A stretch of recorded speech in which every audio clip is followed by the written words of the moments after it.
व्यंजना जी और कुमार विश्वास भाई बहनों के बीच का जो प्यार आपने देखा, ऐसा अद्भुत प्यार तो मैंने कभी देखा ही नहीं। बहुत देर तक तो मैं ये सोचते रहा कि ये बहन है कि ये भाई है कि नहीं है। हम तो बढ़िया उत्तर प्रदेश से आए हैं, हमारा तो काशीराम में मायावती को बहन जी कहता है। कुमार मेरे बड़ा प्रिय कवि है और जिनकी याद में मैं जिनको श्रद्धा सुमन समर्पित करने आया हूँ, ओम व्यास। बहुत यात्राएं की है मैंने ओम के साथ, हिंदुस्तान में भी और हिंदुस्तान के बाहर भी, दुबई, ओमान, मैं उनके साथ रहा। हास्य कवि के रूप में ओम व्यास की ख्याति थी, लेकिन मैंने उनको वीर रस, करुण रस, सब में कविता पढ़ते देखा। एक बार हम एक ट्रेन में फंस गए, टीटी ने सीट देने से इनकार कर दिया, दोनों वेटिंग में थे। उसने टीटी को बुलाया, इधर आ, देख महाकाल अगर रात भर खड़ा रहा तो तू पड़ा रहेगा। वो टीटी बुला के मेरे को बोला, भैया ये चोटी वाला कौन है? मैं बोला ये इलायची मंतर मार के खिला देता है। वो आया और आके बोले, भाई साहब 7 नंबर टीटी वाली है, आप लेट जाओ। तब मैंने उन्हें कहा कि ये वन मैन थिएटर का नाम है ओम व्यास, जिसने हास्य को नहीं, वीर रस को भी, व्यंग को भी जिंदा किया पूरे देश में। भाई मेरी सुंदरता की बात कर रहा था,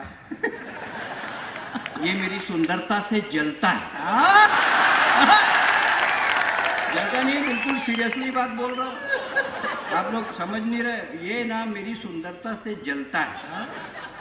लेकिन एक बात कहता हूँ कि काले कोयले पर काला तवा रखकर जब सफेद रोटी बनती है तो उसको खाने के बाद कुमार तेरे मुंह से कविता निकलती है। दुनिया में लाखों लोग हैं जिनकी जिंदगी महज खुदगर्जी में गुजर जाती है। मुझे तो फक्र है ये काया आपके हंसाने के काम तो आती है। महाकाल की धरती को प्रणाम करता हूँ। इसके पहले भी उज्जैन ओम व्यास के ही कार्यक्रमों में मैं आया हूँ, उसके अलावा मैं किसी कार्यक्रम में उज्जैन नहीं आया हूँ। आज रायपुर में कुमार विश्वास को पता है एक बहुत बड़ा कवि सम्मेलन हो रहा है जिसमें हिंदुस्तान के बड़े बड़े मठाधीश गए हुए हैं, लेकिन फिर भी मैंने उस कवि सम्मेलन को छोड़कर यहाँ आना इसलिए ज़रूरी समझा कि ओम मेरी दोस्ती का दोस्त था। इसलिए आज मैं ओम व्यास को श्रद्धा सुमन समर्पित करने के लिए आपके बीच हूँ। मैं बड़ा धार्मिक कवि हूँ जैसे ओम व्यास थे। 25% कपड़े पहनकर मल्लिका शेरावत आई बाबा रामदेव के पास। बताया मैं बहुत धार्मिक हूँ। 25% कपड़े पहनकर मल्लिका शेरावत आई बाबा रामदेव के पास। बाबा टेंशन में, बाबा योग सिखाइए, बाबा योग सिखाइए। बाबा ने कहा तूने भारत को बना दिया रोम, तू क्या करेगी प्राणायाम अनुलोम विलोम, पाश्चात्य सभ्यता की सारथी, बचपन के कपड़े पहनकर जवानी में करेगी कपाल भारती। धार्मिक कवि हूं। राखी सावंत का स्वयंवर। राखी सावंत का नाम लेने से बुजुर्गों के चेहरे में जो चमक आई है। राखी सावंत का स्वयंवर जब टीवी पे आता था, मेरे शहर का हर बूढ़ा चश्मा पोंछ के टीवी के आगे में बैठ जाता था। मैंने कहा बाबा इस उम्र में स्वयंवर से क्या लेना देना? बोले बेटा जब तक सांस है तब तक आस है, जब तक सांस है तब तक आस है, और इस स्वयंवर में कौन धनुष तोड़ना है, इसमें तो अपना भी चांस है। धार्मिक कवि हूं। रिचर्ड गेर ने शिल्पा शेट्टी का चुंबन लिया तो कुमार विश्वास ने मेरे से दिल्ली में सवाल किया, बोले भाई साहब ये क्या किया? मैंने कहा बिल्कुल सही किया, इंग्लैंड का चेक था, इंडिया में केस किया। धार्मिक कवि। ऐश्वर्या राय की कुंडली मंगली और सलमान को सजा हो गई। अरे टेक्नोलॉजी तो देखो। ऐश्वर्या राय की कुंडली मंगली और सलमान को सजा हो गई, प्रेम कहानी भी मुगले आजम हो गई। मैंने पहले ही कहा रे नंगे हिरण मत मार, भगवान राम ने हिरण मारा तो हो गया सीता हरण का इतिहास, और तूने हिरण मारा तो तेरी ऐश्वर्या चली गई अभिषेक के पास। मैं तो धार्मिक कवि हूँ।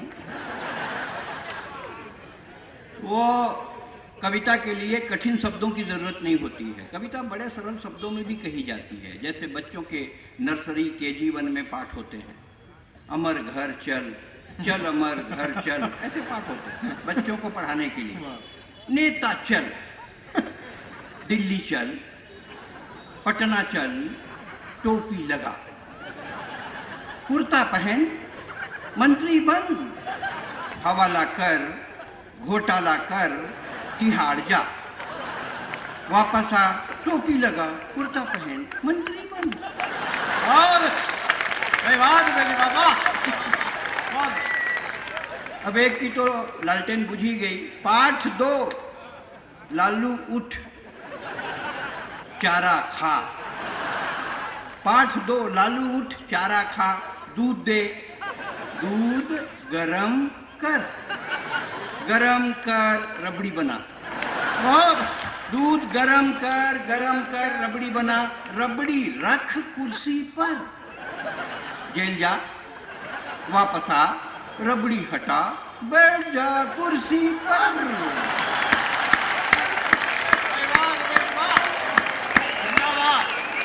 इसीलिए कहता हूं कि हिंदी की क्लास थी, टीचर एकदम उदास थी।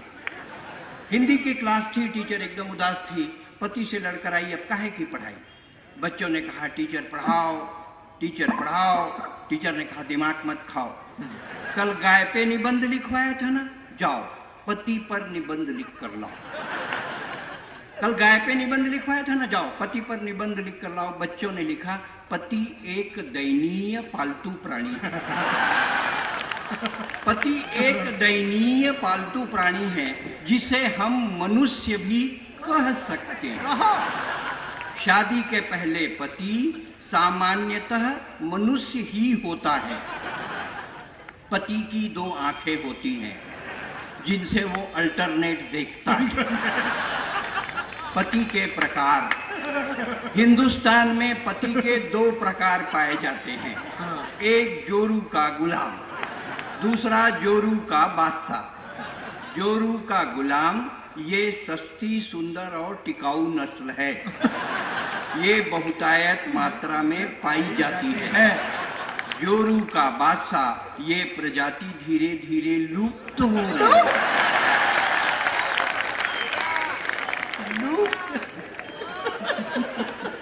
हिंदी की क्लास थी, टीचर एकदम उदास थी। जितने लोग, क्या है, छत्तीसगढ़ तो आपका छोटा भाई है, मैं छोटा भाई आपके मध्य प्रदेश तो बड़ा भाई है, मैं छोटा भाई आपके मध्य प्रदेश तो बड़ा भाई है। और छोटा भाई जब बड़े भाई के घर आए तो उसको कितना प्यार मिलना चाहिए, ये मैं बड़े भाई के ऊपर छोड़ता हूँ, क्योंकि छोटे भाई को हमेशा प्यार देना चाहिए, क्योंकि छोटा भाई कभी भी खतरनाक हो सकता है। विभीषण रावण का छोटा भाई था, उसने रावण को निपटा दिया। तो लेकिन आपका प्यार है, आपका स्नेह है, आपके बीच हूँ। छत्तीसगढ़ में बहुत डेवलपमेंट हुआ भाई साहब, आजकल तो डॉक्टर भी एक से एक आ गए। हाँ, नहीं सुना रहा हूँ, ये पुरानी का, मैं तो आई दूसरी बार हूँ आज तक। अरे तो आप देवास से यहाँ क्यों आ गए? घर में कभी घर में भी रहा करो, घर को कोई दूसरा देख रहा होगा घर में।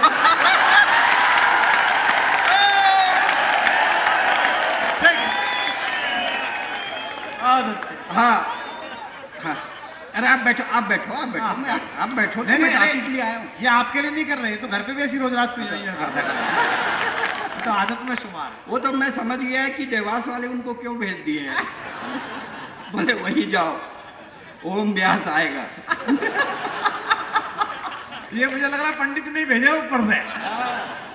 तो मेरा कहना ये है कि भाई साहब बोल रहे हैं कि कोई नहीं सुनाओ। मैं बोला भाई साहब आप सुने कहाँ, आप देश में अपने घर में ही रहा करो, बाहर घूम घूम के सुनते क्यों? बाहर सुनने आना नहीं चाहिए, क्योंकि जो बाहर जाता है उसका घर खतरे में हो जाता है। हम तो अभी दिल्ली में कवि सम्मेलन कर रहे थे, एक बच्चा जा रहा था, एक लड़का जा रहा था, मैं रोक लिया, अरे रुक यार, कुमार विश्वास आया है, अभी एक से एक गीत सुनाएगा। कोई दीवाना कहता है वाला गीत सुनाएगा, हम देश का इतिहास बनाएंगे, आशीष अनल आया है। बोले आप लोग यहाँ साले इतिहास बनाओगे, कोई घर का भूगोल बिगाड़ डालेगा। आदमी को सतर्क तो रहना पड़ता है। एक रचना आपके बीच रखना चाहता हूँ। काफी डेवलपमेंट हुआ भाई साहब, छत्तीसगढ़ राज्य बना, खूब काम हुआ, डॉक्टर भी बड़े बड़े क्वालिफाइड आ गए। एक डॉक्टर के पास मरीज आ गया, बोले सर मेरे पैर में नीला पड़ रहा है, सेप्टिक हो गया है। डॉक्टर बोले काटना पड़ेगा। दायां पैर काट दिया, 15 दिन बाद बायां पैर नीला पड़ गया। बोले यार इसमें भी सेप्टिक हो गया, इसको भी काटना पड़ेगा। लकड़ी का लगा दिया, 20 दिन बाद लकड़ी का पैर भी नीला पड़ गया। डॉक्टर टेंशन में आ गया, साला ये क्या हो गया, लकड़ी का पैर। अबे तेरा पैर फोकट में काट दिया, तेरा तो लुंगी का रंग छूट रहा है।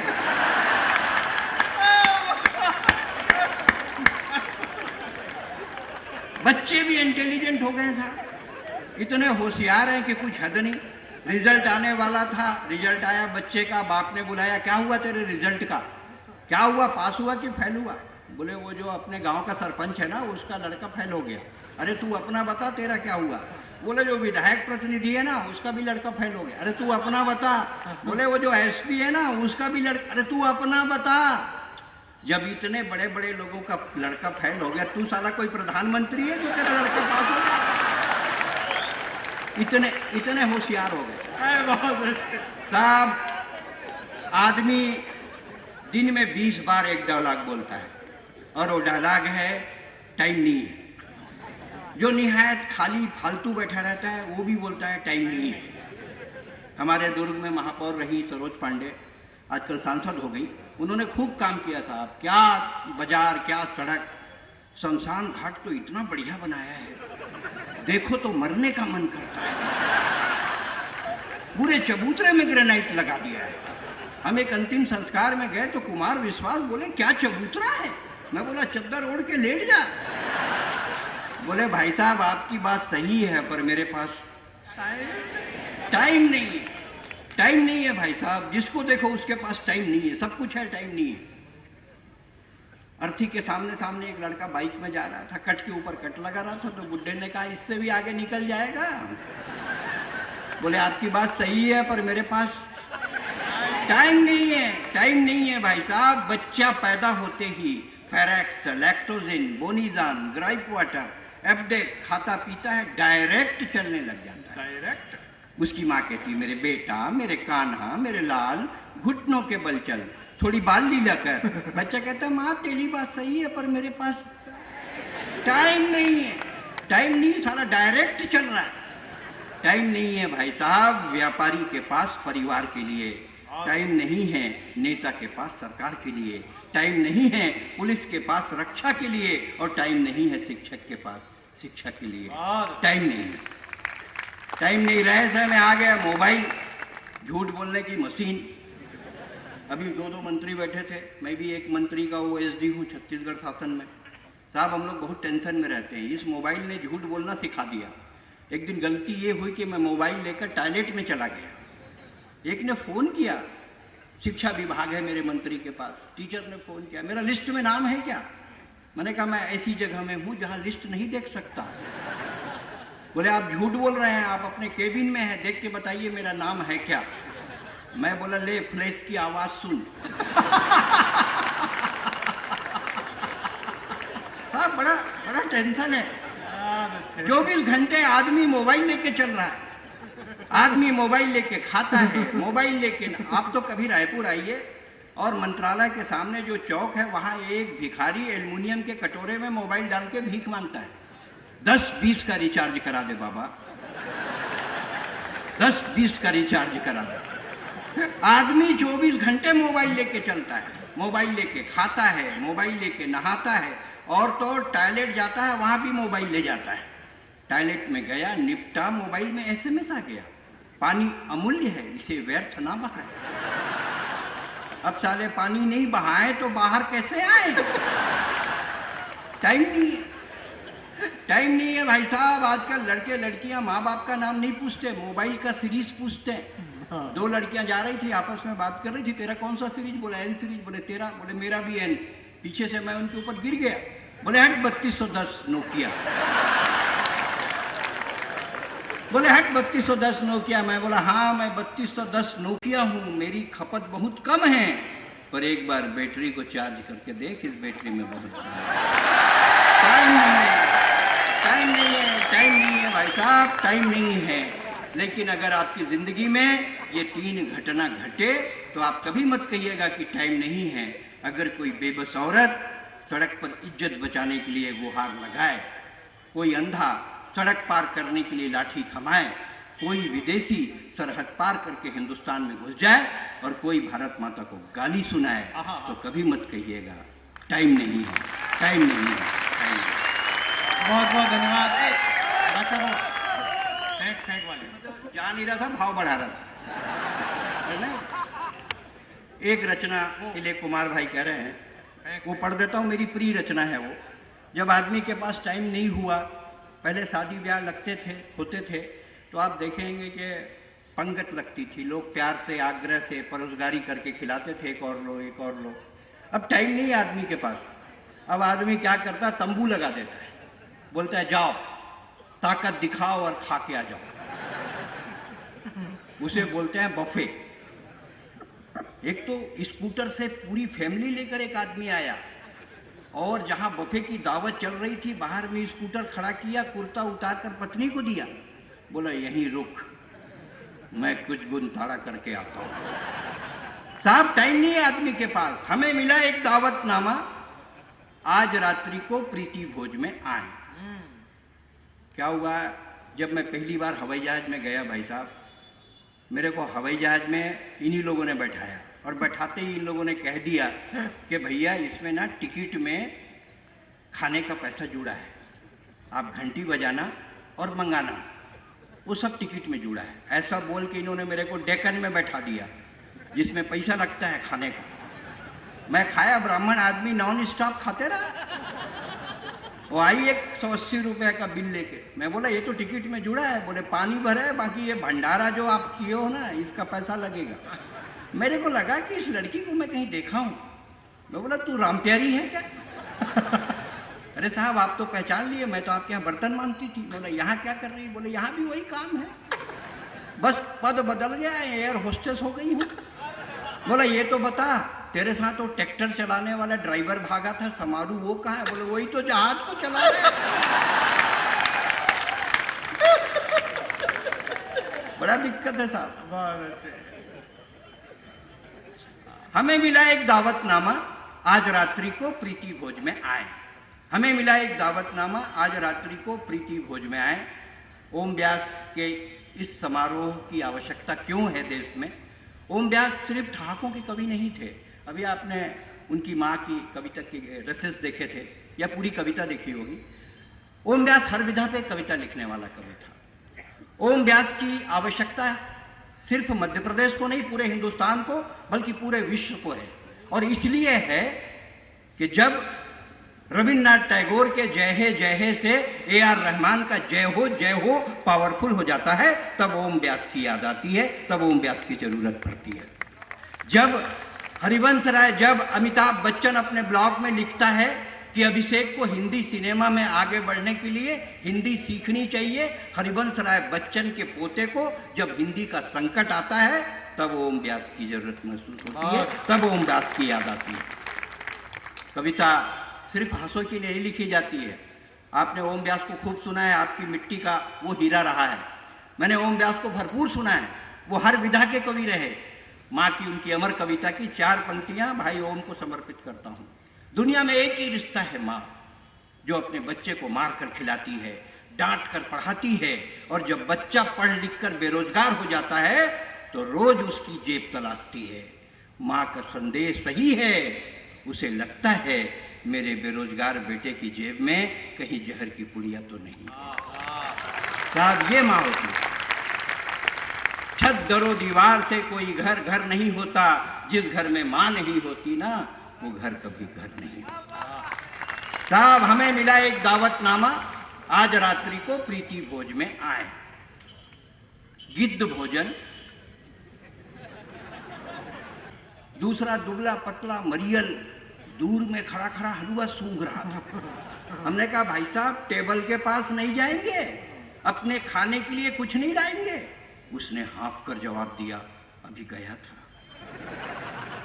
गया था, कुर्ता फड़वा कर आया हूं, अब की बार कुर्ता उतार कर जाऊंगा, और रसगुल्ला नहीं ला सका तो पापड़ लेकर जरूर आऊंगा। एक महिला अपने बच्चे को मार मार के खिला रही थी, आइसक्रीम खिला के कॉफी पिला रही थी, कह रही थी पी, कमबख्त पीता भी नहीं, 501 रुपया दिए। एक महिला इधर से आ रही थी, दूसरी इधर से जा रही थी, दोनों आपस में टकरा गई। पहले की सब्जी दूसरे के साड़ी पे आ गई, बोली क्यों देख कर नहीं चलती? बोली अच्छा, एक ही साड़ी पहन कर आती है। ये मेरी तीसरी साड़ी है, आइसक्रीम खाने जा रही हूँ, सलवार सूट पर्स में ले जा रही हूँ। ताली बजनी चाहिए, क्योंकि ताली गरुड़ पुराण के 18वें अध्याय में लिखा है, जो कवि की कविता में ताली नहीं बजाएगा अगले जन्म में घर घर बजाएगा। तो इसी जन्म में नक्की करो। बच्चे ने रोते हुए अपनी माँ से कहा, मम्मी मम्मी बाथरूम जाना है। उसकी मम्मी झल्लाई, नॉनसेंस, सामने में खाना है, तेरे को बाथरूम जाना है? अच्छा जा, कोने में आंटी के पीछे खड़े हो जा। मम्मी, आंटी के पीछे तो अंकल खड़े हैं। बेटा मेरी मान, गरम गरम जलेबी खा और अपने बाप के समान आधा घंटे बाथरूम को भूल जा। और आठवां रसगुल्ला निगलते हुए पत्नी ने पति से पूछा, ए जी लिफाफे में कितना डाला? आठवां रसगुल्ला निगलते हुए पत्नी ने पति से पूछा, ए जी लिफाफे में कितना डाला? जलेबी पगड़ाते हुए पति ने कहा 100। बोले 100?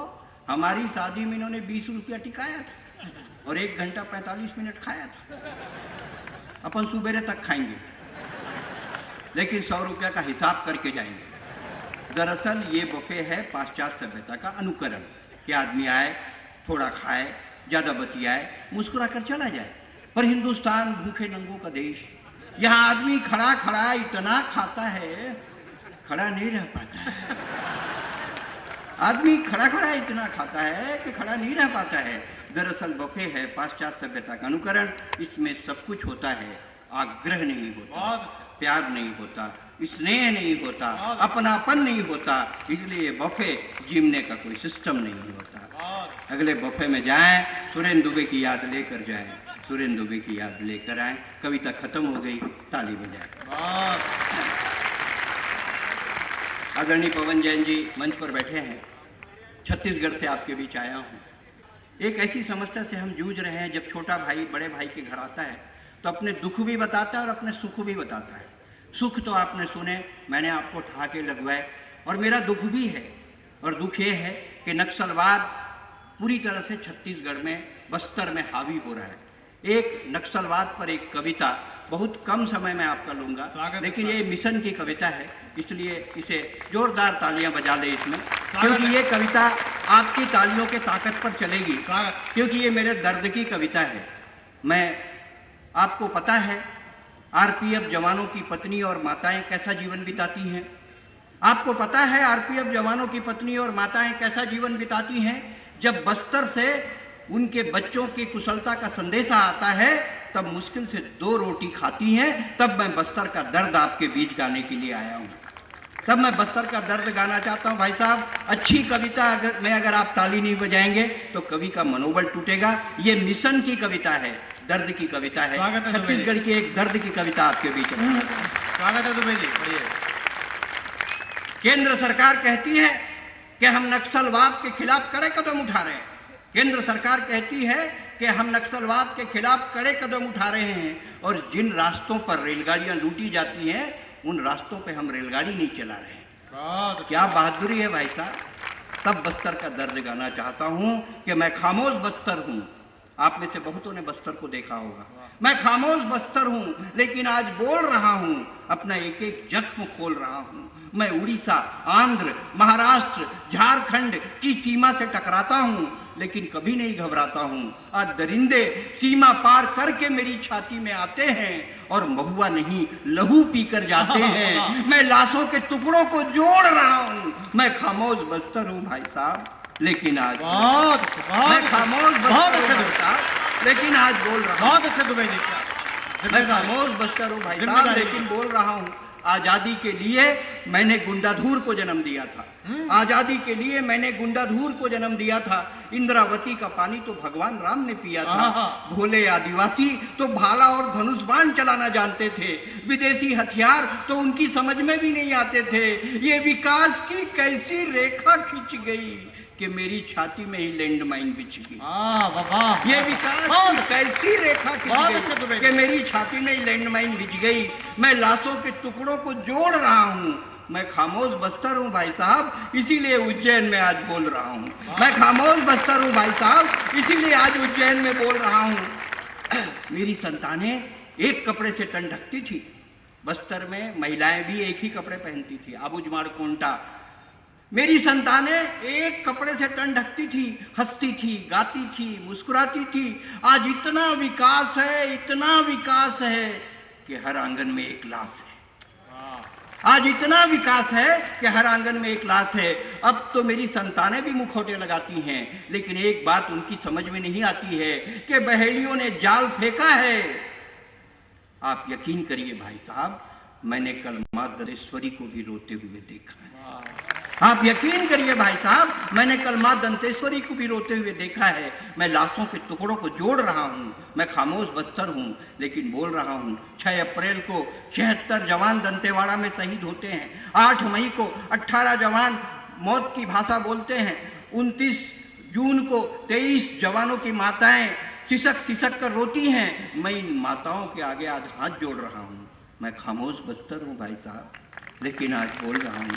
मैं खामोश बस्तर हूँ भाई साहब, लेकिन आज बोल रहा हूँ। क्षेत्रफल में मैं केरल से बड़ा हूँ, क्षेत्रफल में मैं केरल से बड़ा हूँ, लेकिन आज एक प्रश्न चिन्ह की तरह देश के सामने खड़ा हूँ। जब मेरे मुख्यमंत्री दिल्ली से फरियाद करते हैं तो दिल्ली वाले क्यों नजरअंदाज करते हैं? जब मेरे रोने की आवाज दिल्ली जाती है तो दिल्ली जाकर क्यों खामोश हो जाती है? मेरी बर्बादी का जिम्मेदार कौन है? इस सवाल पर सियासत मौन है। आप बहरे हैं, मैं गूंगा हूं, लेकिन बोल रहा हूं। मैं खामोश बस्तर हूं। बहुत वाह वाह वाह वाह।